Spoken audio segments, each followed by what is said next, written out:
राज्यातल्या सर्व शेतकऱ्यांना सांगू इच्छितो की आजपासून राज्यातला म्हणजे 19 जुलैपासून राज्यातला पाऊस चांगला वाढत जाणार आहे. हे पाऊस चांगला 30 तारखेपर्यंत 30 जुलैपर्यंत दररोज वेगवेगळ्या भागात पडत राहणार आहे, म्हणून हा अंदाज सर्व शेतकऱ्यांनी लक्षात घ्यायचा.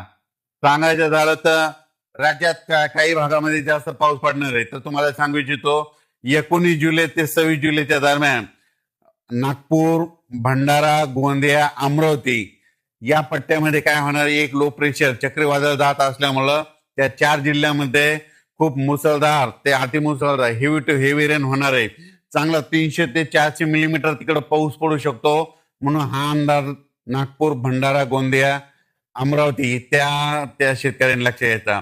त्याच्यानंतर परत राज्यामध्ये आणखी एका ठिकाणी पाऊस पडणार आहे, म्हणजे 19 जुलै ते 26 जुलैच्या दरम्यान महाबळेश्वरकडे जवळपास हेवी टू हेवी म्हणजे खूप मोठा पाऊस होणार आहे. 400 ते 500 मिलीमीटर पाऊस त्या ठिकाणी होऊ शकतो. तर त्या ठिकाणी पाऊस झाल्याच्या नंतर कोयना जे धरण आहे ते आता भरू शकतंय, म्हणून हे अंदाज लक्षात घ्यायचा. कारण की महाबळेश्वर पाऊस पडणार आहे, त्याच्यामुळे त्याचं पाणी कोयनाकडे जाते, म्हणून ते कोयना धरण भरू शकतंय, म्हणून हे देखील अंदाज लक्षात घ्यायचा. त्याच्यानंतर राज्यातलं परिस्थिती बघितलं तर मराठवाड्यामध्ये परभणी जिल्हा झालं, लातूर जिल्हा झालं, बीड जिल्हा झालं, धाराशिव जिल्हा झालं, जालना जिल्हा, संभाजीनगर या इथं काल देखील आज देखील पाऊस पडला आणि आणखीन जवळपास 30 तारखेपर्यंत असा दररोज वेगवेगळ्या भागात काही काही ठिकाणी जोराचा पाऊस पडणार, कुठं रिमझिम पडणार, कुठं पेंडॉलता पडणार, म्हणून मराठवाड्यातल्या शेतकऱ्यांना अंदाज लक्षात यायचा. पश्चिम महाराष्ट्रात देखील काय होणार आहे, सांगली, सातारा, सोलापूर, कोल्हापूर, पुणे, त्याच्यानंतर अहिल्यानगर तिकडं देखील काय होणार आहे, हे जवळपास 30 तारखेपर्यंत 30 जुलैपर्यंत म्हणजे आज 19 ते 30 आणखीन 10-11 दिवस असा दररोज वेगवेगळ्या भागात पाऊस पडत राहणार आहे, म्हणून हा अंदाज लक्षात यायचा. त्याच्यानंतर इकडं उत्तर महाराष्ट्राकडं नंदुरबार जिल्हा झालं, धुळे जिल्हा झालं, नाशिक जिल्हा झालं, त्याच्यानंतर अहिल्यानगर, इकडं संभाजीनगर ह्या पट्ट्यामध्ये देखील काय होणार आहे की तिकडे देखील असा म्हणजे 19 तारखेपासून ते 30 जुलैपर्यंत असा दररोज वेगवेगळ्या भागात विखुरलेल्या स्वरूपाचा पाऊस पडणार आहे, म्हणून हा अंदाज लक्षात यायचा. मुंबई पुण्याला देखील जोराचा पाऊस सुरू राहणार आहे, म्हणून हे देखील लक्षात येतं.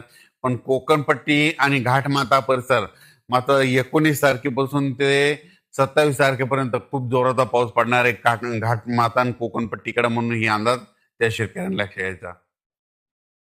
तसेच नांदेड जिल्हा, हिंगोली जिल्हा, परभणी जिल्ह्यातला काही भाग तिथं, त्याच्यानंतर धाराशिव, लातूर त्या आणि बीड जिल्ह्यात जे भाग वंचित राहिले आहेत त्या ह्या 5-6 दिवस ज्या ज्या भागात पाऊस नाही पडलेला ते तर पडून जाईल आणि त्या भागातील शेतकऱ्याची पेरणी होणार आहे, म्हणून हा अंदाज सर्व शेतकऱ्यांना लक्षात यायचा.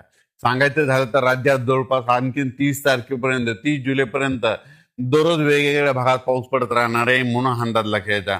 पण राज्यात मात्र 19 जुलै ते 26 जुलै त्यानंतर इकडं नागपूर, भंडारा, गोंदिया, अमरावती त्या परिसरामध्ये त्या 4 जिल्ह्यामध्ये काही काही ठिकाणी अतिमुसळधार पाऊस होणार आहे, म्हणून हा अंदाज त्या शेतकऱ्यांनी लक्षात यायचा. आणि इकडं महाबळेश्वरकडे एक देखील खूप मोठा पाऊस पडणार आहे.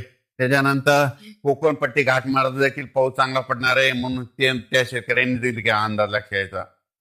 तसेच जळगाव, धुळे, नंदुरबार आणि नाशिक तिकडे देखील आज 19 तारखेपासून 26 तारखेच्या दरम्यान दररोज वेगवेगळ्या भागात पाऊस पडणार आहे आणि त्या शेतकऱ्यांच्या पिकाला जीवदान ठरणार आहे, म्हणून हा अंदाज सर्व शेतकऱ्यांना लक्षात यायचा. आणि त्याच्यानंतर अहिल्यानगर जिल्ह्यामध्ये आज 19 तारखेपासून ते 26 तारखेच्या दरम्यान दररोज पाऊस वाढत वाढत जाणार आहे, सगळीकडं पडत जाणार आहे आणि सगळ्या अहिल्यानगर जिल्ह्यातील सर्व तालुक्यामध्ये पडणार आहे, म्हणून त्यांनी देखील हा अंदाज लक्षात यायचा. त्याच्यानंतर पुणे जिल्हा, बारामती, दौंड, श्रीगोंदा त्या परिसरात देखील आजपासून पावसाचा जोर वाढत जाणार आहे आणि त्या भागात चांगला जीवदान ठरणारा पाऊस पडणार आहे, म्हणून हे लक्षात यायचं. त्याच्यानंतर आतापर्यंत काही काही भागात अद्यापही पाऊस पडलेला नाही, तर त्या भागात ह्या 19 ते 30 जुलैच्या दरम्यान पडून जाईन आणि त्यांच्या देखील पेरण्या होतील.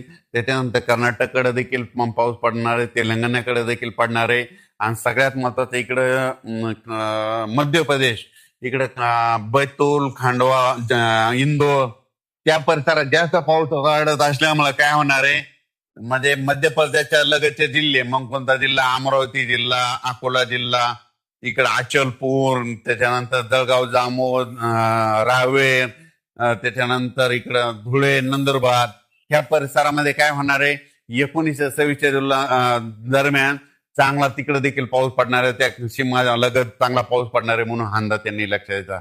अचानक वातावरण बदल झाला तर परत एक मेसेज दिला जाईल. धन्यवाद.